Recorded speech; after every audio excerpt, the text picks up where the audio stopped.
Hello dog lovers. So I want to go over a little bit of what you saw in the video earlier where Buka is able to run to the kennel and then also run back to me.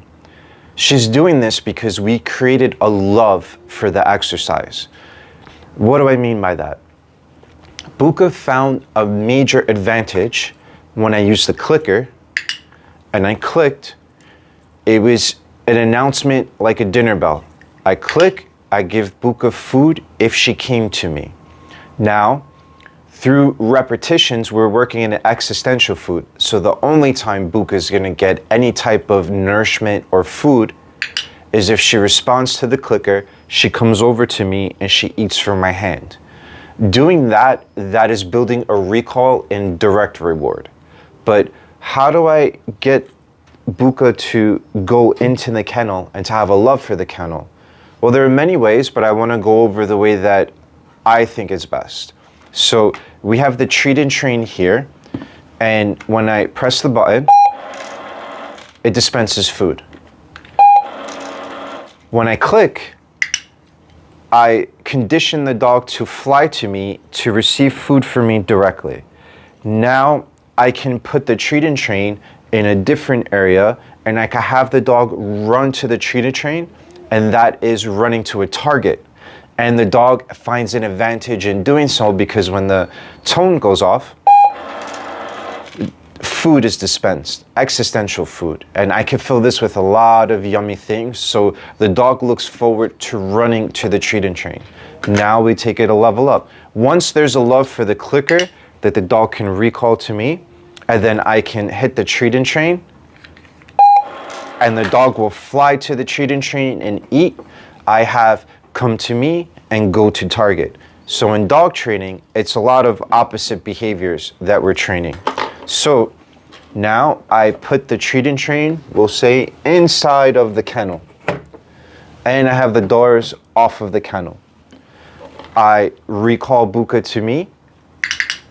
Then I hit the treat and train, and the dog flies into the kennel to go eat existential food. So the advantage of going into the kennel is to get existential food, so the dog loves it. So that's how I start to build the kennel command. Once the dog is flying into the kennel, because it's searching for its advantage, it's hunting for the food, I'm gonna put a name on it because the dog is doing it with heart and soul.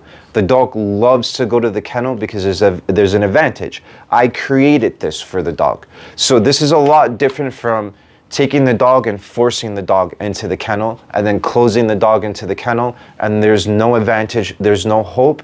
That's a good way to create separation anxiety, and that's a good way for you to create your dog hating to want to go to the kennel or a specific spot because you're forcing the dog.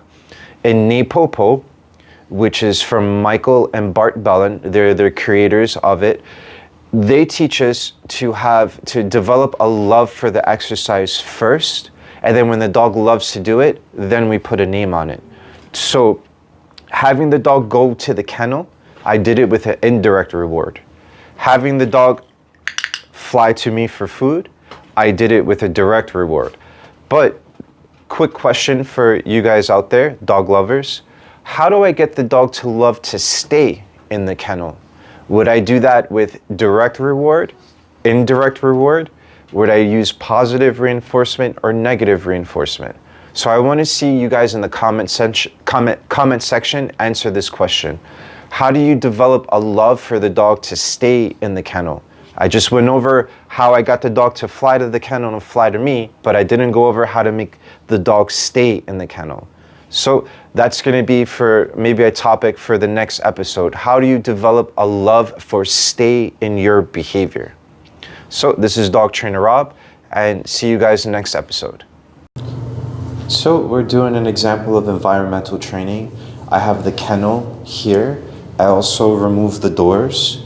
And pretty much I'm teaching Buka to go to the kennel in many different environments. She has to do it in my apartment. She has to go to the kennel in the hallway. She has to do it downstairs in the hallway and outside. She has to be able to go to the kennel. And we're just doing come to me, go to target. Come to me, go to target. So the doors are off And pretty much this video, I'm just doing come to me, go to target, but I'm not doing how to get the dog to stay in the kennel. That'll be a little bit of a different video, and I'll explain that in a second. So we have the initial recall, Buka,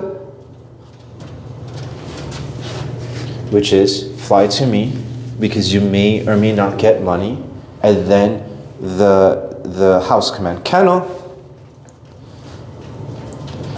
So there's an advantage for her to go to the kennel, and there's a love for her to want to go to the kennel, and I'm going to go over that as well. Buka.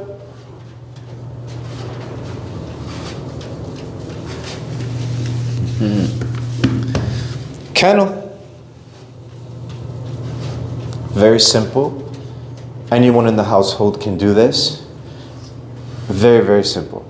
So let's go to the next environmental setting of sending Buka to her kennel.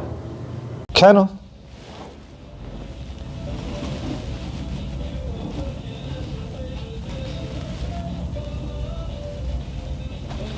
Buka. Good girl. Kennel. Good, good. Buka. Good. So, same command, different environment. We have the kennel here, and she needs to learn how to go to the kennel. You know, we're creating a love for it, but now we have to do environmental training. Kennel.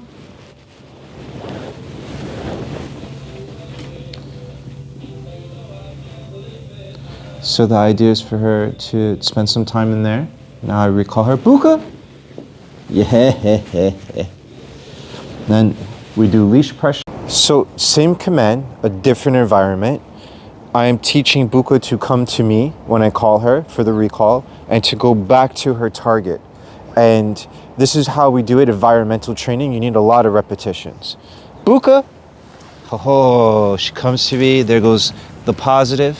You don't have to be so far. Distance creates frustrations. Now I'm going to ask her to go back. Kennel. Nice. And we have a stay in your behavior of the kennel, which is nice. I like this a lot. Buka. Oh, nice. Now send her back. Kennel. Kennel. Nice. So we're going to do this a few times. This is going to be our repetitions. And this is how we create a love for the kennel command, environmental training. So dog trainer Rob, catch you next episode.